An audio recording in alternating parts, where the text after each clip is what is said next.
குறைந்த விலை நிறைந்த தரம் தங்கள் தேவைகள் அனைத்தும் ஒரே இடத்தில் ஜெயச்சந்திரன். இந்த அக்ஷய திருதியைக்கு வெறும் 1000 ரூபாய் செலுத்தி இன்னைக்கு கோல்ட் ரேட்லயே அட்வான்ஸ் புக்கிங் பண்ணுங்க. பிரின்ஸ் ஜுவல்லரியோட நிறைய சேவ் பண்ணுங்க. இந்த பஸ்ஸருக்கு யாரோ ஒருத்தர் தான் இந்த கொலையை பண்ணிருக்காங்க.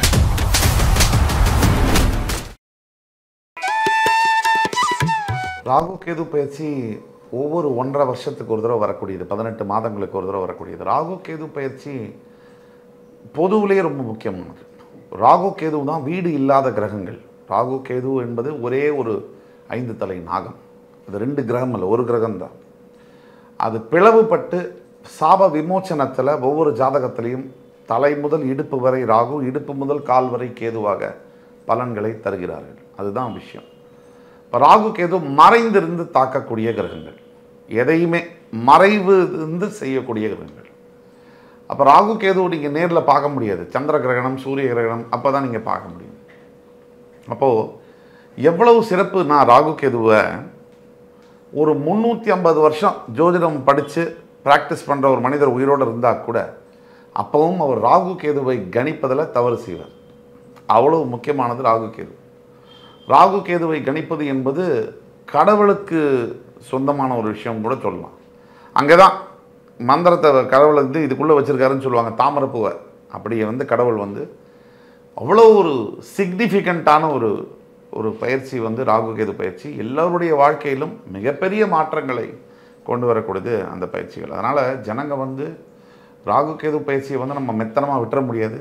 ரொம்ப முக்கியமான மாற்றங்களாக எடுத்துக்கணும். முக்கியமாக இந்த ஆண்டு 9 கோள்களும் மாறுது ஒரு இடத்துல இல்லாமல். அது ஒரு அசாதாரணமான ஒரு விஷயம். ஸோ அந்த மாற்றங்களில் ஜனங்களுக்கு என்னென்ன விஷயங்கள், ஒவ்வொரு ராசிக்கான பலன்களை நம்ம பார்க்கணும். மேஷ ராசிக்கு பார்த்தீங்கன்னு சொன்னால் கேது பகவான் 6லிருந்து 5க்கு வருகிறார். அதே மாதிரி ராகு பகவான் 12ஆம் வீட்டிலிருந்து 11ஆம் வீட்டிற்கு செல்கிறார்.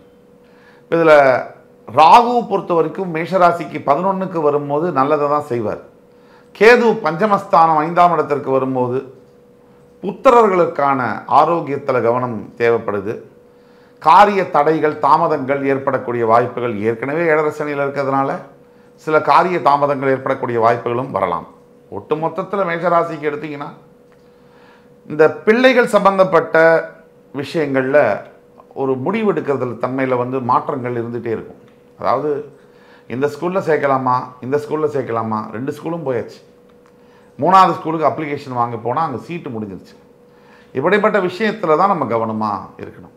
அதாவது பிள்ளைங்களுடைய மொத்தத்தில் கேர் தவிர வேலை செய்யக்கூடிய இடத்துல பார்த்தீங்கன்னு சொன்னால் மேஷராசிக்கு ஒரு வேலையை கொடுக்குறாங்க, அவசரமாக நம்ம செஞ்சு முடித்து வேலையை பேர் வாங்கணும்னு நினைப்பாங்க. அதை எல்லா நாட்டிலையும் அது பயன்படாது. அப்போ வேலை செய்கிற இடத்துல விட்டு கொடுத்து போகணும்.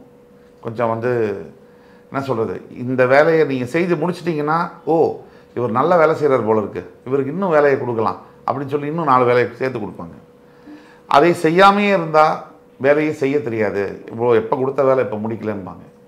அப்போ மேஷராசிக்காரர்கள் ஒரு மாதிரி இதுக்கு 2த்துக்கு நடுவில் அவங்க ப்ளே பண்ணணும்.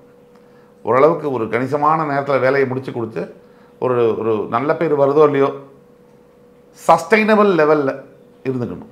இது ஒரு இது.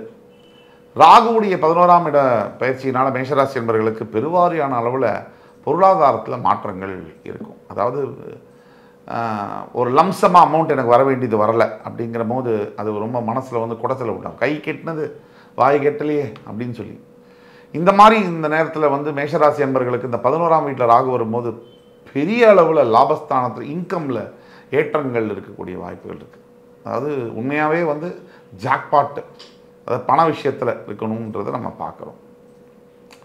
ராகு 11ஆம் இடத்துக்கு வரும்போது மூத்த சகோதரர்கள்ட்ட கொஞ்சம் உடல் நல பாதிப்புகள் இருக்கும். எப்படின்னு கேட்டிங்கன்னா, வீட்டில் ஒரு அண்ணனோ அக்காவோ இருப்பாங்க, அவர்களுக்காக தம்பியோ தங்கையோ செலவழிக்க வேண்டிய ஒரு சூழ்நிலைகள் வரலாம். அதை நம்ம பார்த்துக்கணும். பிரிஞ்சு போன உறவுகளில் சில சங்கடங்கள்லாம் நிவர்த்தியாகி மறுபடி ஒன்றாக சேரக்கூடிய இதுவும் வரலாம். கடல் கடந்து போய் ஒன்று வாணிபமோ இல்லை கல்வியோ கற்கக்கூடிய ஒரு நிலைகள் ஏற்படும். மேஷராசியை பொறுத்த வரைக்கும் ராகு ஒரு எதிரி, கேது ஓரளவுக்கு பரவாயில்லன்னு சொல்லலாம் கம்பேர்ட் டு ராகு. இப்போ டாக்குமெண்டேஷன் கையெழுத்து போடும்போதோ அனாவசியமான சண்டை சச்சரவுகள்லையோ வாக்குவாதங்கள் ஈடுபடக்கூடியதோ தவிர்க்க வேண்டியது ரொம்ப உத்தமமாக இருக்குது. பொருளாதாரம் வந்தப்பறம் தான் சில பேருக்கு தோணும் கவுனமணி மாதிரி நான் 2 லட்சம் லாட்டரியில் ஜெயிச்சிட்டேன், இந்த தெருவை வாங்குறதா ஊரை வாங்குறதாங்கிறத இதை பண்ணாமல் கவனத்தோடு இருக்கும்போது நல்ல விஷயத்தை அடைய முடியும். ஆக உடல் பாதிப்புகள் அப்படின்னு பார்த்தோம்னா கண்டிப்பாக மேஷராசி என்பவர்களுக்கு ஆரோக்கியத்தில் கவனம் ரொம்ப தேவை. பசங்களோட ஆரோக்கியத்தை பற்றி பேசணும், தன்னுடைய ஆரோக்கியத்திலேயே கூட மேஷராசி என்பவர்களுக்கு கவனம் தேவை.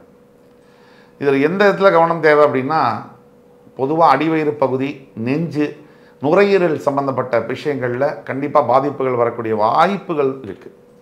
மேஷராசி என்பவர்களை பொறுத்த வரைக்கும் எதுலேயும் அவசரமோடு செயல்படக்கூடிய தன்மை இருக்கக்கூடியவங்க.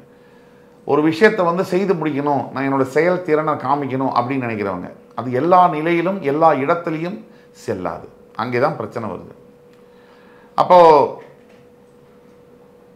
நாளைக்கு இந்த விஷயம் நடந்துடும் அப்படின்னு நம்பிக்கிட்டு இருக்க வந்து கூட பூர்வ புண்ணியத்தில் கேது வரும்போது அந்த விஷயத்தில் தடை வரும். இந்த 99ல் ஒரு பிரேக் வரும். அந்த மாதிரி 100க்கும் 99க்கும் வித்தியாசம் என்ன அப்படின்னு கடவுள் மேஷராசிக்கு காமிக்கக்கூடிய நேரம் இது. அப்போ எப்படி ஜெயிக்கிறது? இது சில வழிகள் உண்டு. அதாவது விநாயகப் பெருமானை எவ்வளவு சிறப்பாக நீங்கள் வணங்குறீங்களோ, பக்தியாக இருக்கீங்களோ, 5 கரத்தனை ஆணை முகத்தினை இந்தின் இளம்பிறை போலும் ஈற்றனை நந்தி மகந்தனை ஞானக் கொழுந்தினை புந்தியில் வைத்தடி போற்றுகின்றேனே, இந்த விநாயகர் ஸ்லோகம். அதே மாதிரி MS சுப்லக்ஷ்மி பாடின முத்தாக்கரார்த்த மோதகம், இந்த மாதிரி விநாயகருக்கு சம்பந்தப்பட்ட விஷயங்களில் அதீத பக்தியோடு இருக்கிறது, பணிவோடு இருக்கிறது. விநாயகருக்கு ரொம்ப பிடிச்சது எளிமை. அந்த எளிமையை காப்பாற்றி கொண்டு, அதாவது தன்னுடைய வாழ்க்கையில் ரொம்ப நான் பணக்காரனாக இருந்தாலும் கூட சில பேர் சிம்பிளாக இருப்பாங்க. அந்த சிம்பிளிசிட்டியை காப்பாற்றிட்டு மற்றவர்களுக்கு முடிந்த அளவுக்கு உதவிகளை செய்யும் போது மட்டும்தான் இந்த கேதுவுடைய தொந்தரவுலேருந்து வெளில வர முடியும். கேது 5ல் உட்காரும் போதே மனசிதறல்கள் வரக்கூடிய வாய்ப்புகள் இருக்குன்னு சொல்லுவாங்க. ஒரு எண்ணம் நம்ம மனசில் ஓடிட்டு இருக்கும் போதே அடுத்ததுக்கு போயிடும். ஸ்திரமான எண்ணங்கள் இல்லாமல் 1லிருந்து 2, 2லிருந்து 3 தாவி தாவி செல்லக்கூடிய மனோபாவம் என்பது 5ல் கேது வரும்போது ஏற்படும். அப்போ ஒட்டு மொத்தத்தில் மேஷராசி என்பவர்களை பார்த்தீங்கன்னா முதல்ல இந்த ராகுனால நிறைய நல்லதும் சில வகையில் பிரச்சனைகள் நம்ம சொன்னோம். சட்ட ரீதியான சிக்கல்கள், பூர்வீக சொத்து தகராறுகள் இதெல்லாம் வரும். ஆனால் பொருளாதாரத்தில் முன்னேற்றங்கள் இருக்கும். வேலை செய்யக்கூடிய இடத்துல நல்ல ஒரு பேர், நல்ல ஒரு புகழ், வேலை செய்யக்கூடிய இடத்துல நல்ல ஒரு வருமானம், அதாவது ப்ரமோஷன், இன்சென்டிவ்ஸ் போன்ற விஷயங்கள் இருக்கும். ஆனால் 5ல் இருக்கக்கூடிய கேதுவனால் அப்படி இல்லை, தொந்தரவு மட்டும் மிஞ்சும். அதில் ஒரு ப்ளஸ் பாயிண்ட் என்னென்னா, மிகப்பெரிய ஆலயங்களில் இருக்கக்கூடிய தெய்வத்துடைய தரிசனம் இது ஒரு வரம் தான். எப்படின்னா, கஷ்டமான காலங்களில் தான் மனிதன் தெய்வத்தையே நினைக்கிறாங்க. மற்ற நாட்டிலலாம் தெய்வம் இல்லை, ஜாதகம் போய் சக்ஸஸே வந்துட்டுருக்கு அப்படின்னு சொன்னால் சாமியாவது ஏதாவது எல்லாமே நான் தான் அப்படிங்கிற ஒரு நினைப்பு மனுஷங்களுக்கு ஏனோ வந்துடுது.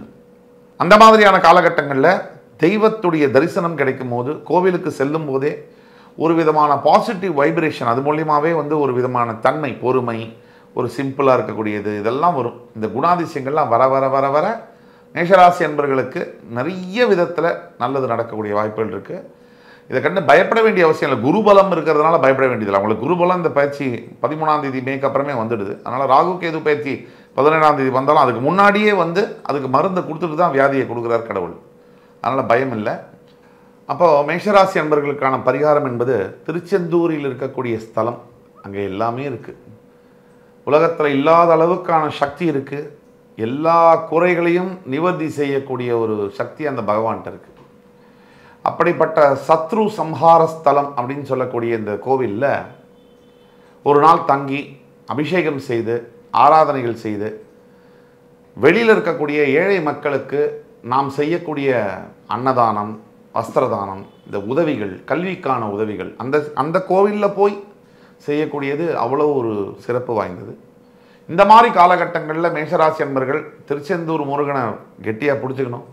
முடிஞ்சால் செப்பில் ஒரு வேல், ஒரு சின்ன வேலை சாத்துறது, வசதிக்கேற்ப வெள்ளி வேல் கொடுக்கறது, இந்த மாதிரிலாம் பண்ணாங்கன்னா அவ்வளோ நல்லது. அங்கேயே அன்னதானம் பண்ணுறாங்க, அந்த அன்னதானத்துக்கு ஸ்பான்சர்ஷிப் பண்ணலாம். இப்படி நிறைய விஷயங்கள் இருக்குது. அப்போ திருச்செந்தூரில் போகிறது ஒரு பரிகாரம். இன்னொரு பரிகாரம் என்ன மேஷராசி என்பர்களுக்குன்னு பார்த்தீங்கன்னா, ஒவ்வொரு செவ்வாய்க்கிழமை தோறும் ஒரு பொழுது விரதம் இருந்து முருகனை வழிபட்டு மனசார பிரார்த்தனை செய்து கொள்வது. 3வது பரிகாரம், முக்கியமான பரிகாரம், ஒவ்வொரு செவ்வாய்க்கிழமை தோறும் மிருகங்களுக்கு உணவளிப்பது, அதாவது பைரவர்களாக இருக்கட்டும், உங்கள் வீட்டில் சின்ன குட்டி பூனையை வளர்க்குறதா இருக்கட்டும், பேர்ட்ஸாக இருக்கட்டும், எதுவாக இருந்தாலும் சரி, மிருகங்களுக்கு உணவு கொடுப்பது என்பது மிகப்பெரிய ஒரு பரிகாரமாக பார்க்கப்படுது இந்த மாதிரி ராகு கேதுக்கள். ஆக இந்த பரிகாரங்களை செய்யும் போதே இந்த மேஷராசி அன்பர்கள் இந்த ராகு கேது பயிற்சியில் வரக்கூடிய எல்லா நன்மைகளையும் பெற்று தீமைகள் அற்றதாக இந்த பயிற்சி மாறுவதற்கான எல்லா சாத்தியக்கூறுகளும் இருக்குது. அதே மாதிரி மேஷராசி அன்பர்கள் இந்த பரிகாரங்களை ஃபாலோ செய்து நல்லபடியான பலன்களை பெற வேண்டும் என்று எல்லாம் வல்ல இறைவனை வேண்டி அமைகிறேன். குறைந்த விலை நிறைந்த தரம், தங்கள் தேவைகள் அனைத்தும் ஒரே இடத்தில். ஜெயச்சந்திரன். அக்ஷய திருதியைக்கு பிரின்ஸ் ஜுவல்லரியில நீங்க வாங்குற ஒவ்வொரு 8 கிராம் தங்க நகைக்கும் 2000 மதிப்புள்ள தங்கம் இலவசம். இந்த பசருக்கு யாரோ ஒருத்தர் தான் இந்த கொலையை பண்ணிருக்காங்க.